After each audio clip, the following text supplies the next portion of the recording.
Seeing the truth about light pollution. Our sky at night is wondrous and amazing.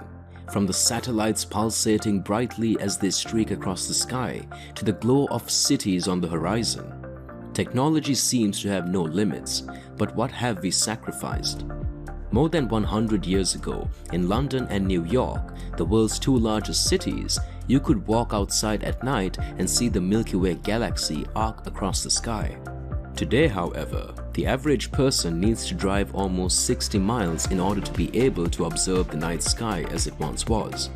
But why is this? The difference in brightness levels of lights from the late 19th century and 2021 paints a clear picture. In New York City during 1891, more than 50,000 gas street lamps were lit at night, producing roughly 500 lumens of light each, a total of about 25 million lumens.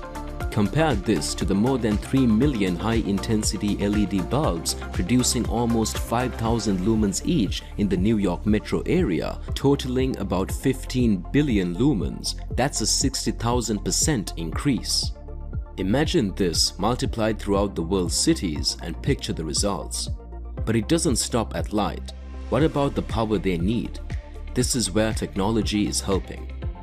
Incandescent, first generation, developed in 1879, 90% energy lost as heat, 100 watts equals 1600 lumens. CFL, second generation, developed in 1976, 10% energy lost as heat, 27 watts equals 1600 lumens.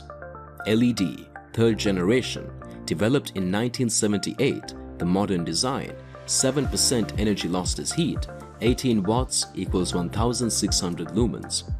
Powering a single 100-watt bulb continuously for a year takes 876 kilowatt hours and uses 325 kilograms of coal. If we calculate the savings from switching incandescent to LED, we get the following: 100 watts over 18 watts, which equals 5.55 times more efficient, which also equals almost 4,000 pounds or 1,800 kilograms of coal which is saved. Did you know that coal powers 62% of the world's electricity? So remember, if you feel like being lazy and leaving that light on when you go to bed or heading out to work, that measly light being on for 8 hours is equivalent to just over 5 pounds of coal being needlessly burned. The great news about light is it's one of the easiest pollutions to dramatically reduce the effects of. Along with personal goals of saving energy, many governments are passing legislations that require installation of shielded light fixtures that emit light only downward, while other laws require the use of low glare or low wattage lighting. This law alone reduces light pollution by almost 65%. Across the United States, there are 21 individual state mandates that limit the brightness or type of bulbs being used. In January 2019, the European Union passed its own wide-ranging legislation to reduce light pollution, which affects over 99% of its population. Humanity may not be able to solve the problem, but making smart and educated decisions is key to reducing the amount of light pollution in our beautiful night sky. We discussed light pollution and how it affects humans, but what about animals?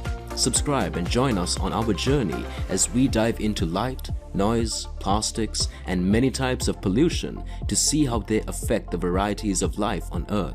Thank you for watching and have a wonderful day.